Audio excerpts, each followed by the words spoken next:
नमस्कार दर्शकों, तो मौजूद हुए हैं आपके सामने हिमाचल प्रदेश की दिन भर की ताज़ा खबरों के साथ। तो इससे पहले खबरों को विस्तार से जाने आपसे निवेदन है, चैनल को आप जरूर सब्सक्राइब कर लें। तो पेश हैं आज दिन भर के मुख्य समाचार। मणिमहेश यात्रा हेली टैक्सी से अब तक 4000 से अधिक शिव भक्त पहुंचे गौरीकुंड। पवित्र मणिमहेश यात्रा के दौरान चलने फिरने में असमर्थ लोगों के लिए हेली टैक्सी सेवा वरदान बनी हुई है। अब तक 4000 से अधिक शिव भक्त भरमौर से गौरीकुंड और गौरीकुंड से भरमौर के लिए हेलीकॉप्टर से आवाजाही कर चुके हैं। प्रतिदिन सैकड़ों श्रद्धालु हेलीकॉप्टर से मणिमहेश पहुंच रहे हैं। आरोपी नितिन आजाद की जमानत हिमाचल हाई कोर्ट से रद्द। हिमाचल प्रदेश हाईकोर्ट ने JOIT पेपर लीक मामले में नामित आरोपी नितिन आजाद की जमानत रद्द कर दी है। न्यायाधीश सुशील कुकरेजा ने अपने निर्णय में कहा कि नितिन गंभीर आरोपों का सामना कर रहा है। इस बात से इनकार नहीं किया जा सकता है कि जमानत मिलने के बाद याचिकाकर्ता कानूनी परिणामों से बचने के लिए फरार हो सकता है। वहीं अदालत ने पाया कि जांच एजेंसी ने अभी तक मामले की जांच पूरी नहीं की है। एजेंसी का शक है कि वो किसी अन्य समानांतर मामले में संलिप्त हो सकता है। कई भागों में 18 सितंबर तक मौसम खराब, 2 दिन अंधड़ का अलर्ट। मानसून में अब तक 2575 घर ढहे। हिमाचल प्रदेश के कई भागों में 18 सितंबर तक मौसम खराब बना रहने की संभावना है। मौसम विज्ञान केंद्र शिमला के अनुसार प्रदेश में मानसून फिलहाल कमजोर बना हुआ है। वहीं आज और कल के लिए कुछ भागों में अंधड़ चलने व बिजली चमकने का येलो अलर्ट जारी किया गया है। बीते 24 घंटों के दौरान नाहन में 49.1, सरहाली खड्डा बिलासपुर 33.4 व बिलासपुर के VK में 23.5 मिलीमीटर बारिश दर्ज की गई है। रीसेल किए हुए फ़ोन से भी चोरी हो सकता है आपका डाटा, साइबर सेल ने जारी की एडवाइजरी। रीसेल किए मोबाइल फ़ोन से भी शातिर आपका डाटा चोरी कर सकते हैं। शातिर पुराने मोबाइल फ़ोन को ठीक करके उसका इस्तेमाल ऑनलाइन ठगी के लिए कर रहे हैं। ऐसे में ऑनलाइन ठगी मामलों की जांच में मोबाइल का मालिक भी पुलिस की जांच में आरोपी बन सकते हैं।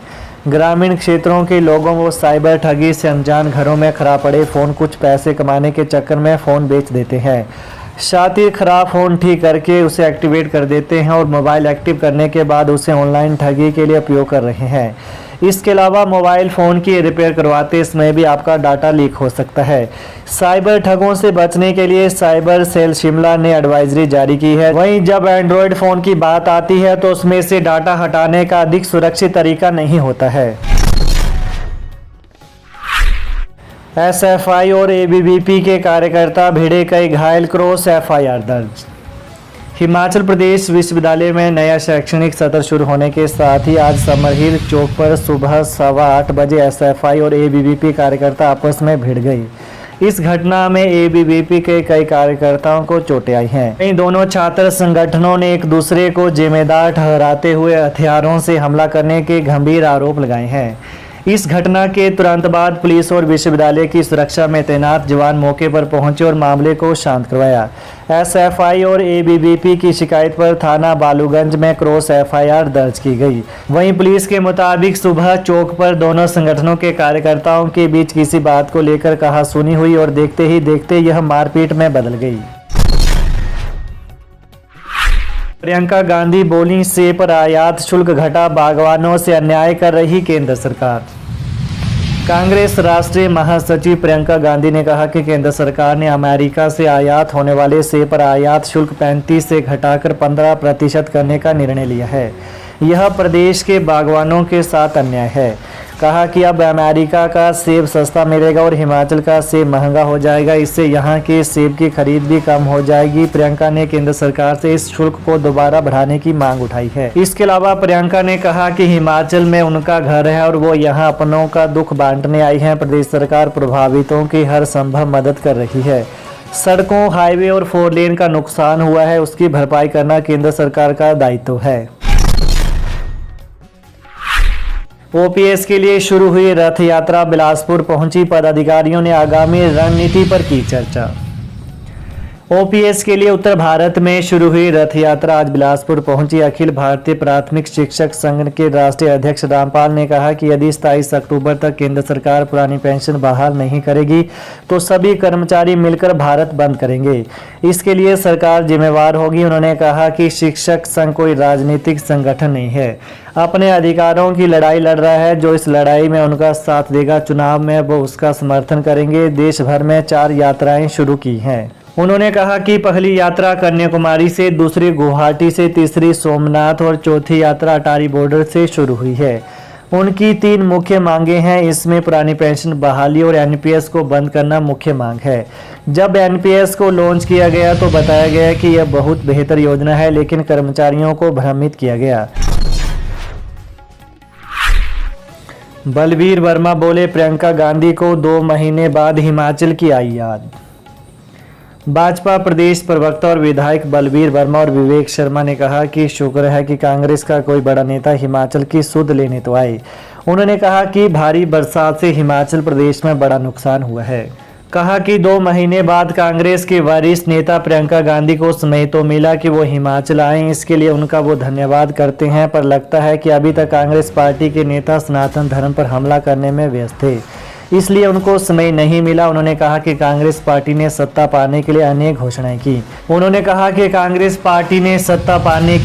घोषणाएं की। हिमाचल प्रदेश में 22 लाख बहनें 1500 रुपए प्रति महीना की गारंटी का इंतजार कर रही हैं। एसएमसी शिक्षकों ने सरकार को 30 सितंबर तक नियमित नीति लाने का दिया अल्टीमेटम।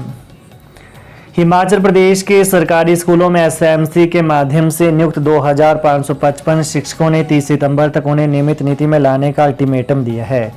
ऐसा नहीं होने पर शिक्षकों ने 2 अक्टूबर से परिवार सहित सत्याग्रह, आंदोलन और पेन डाउन हड़ताल पर जाने की चेतावनी दी है। शिक्षकों का आरोप है कि वर्ष 2012 से दूरदराज के स्कूलों में लगातार सेवाएं देने के बावजूद शोषण हो रहा है। एसएमसी शिक्षकों ने पीटीए, पैट, पैरा और उर्दू पंजाबी पीरियड आधार पर लगे शिक्षकों की तर्ज पर नियमित नीति मांगी है।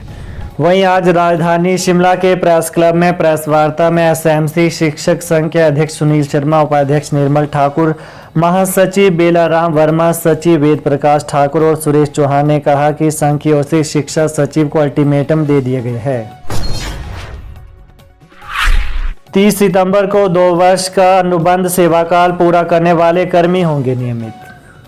हिमाचल प्रदेश शिक्षा विभाग ने 30 सितंबर को 2 वर्ष का अनुबंध सेवाकाल पूरा करने वाले कर्मचारियों को नियमित करने की प्रक्रिया शुरू कर दी है।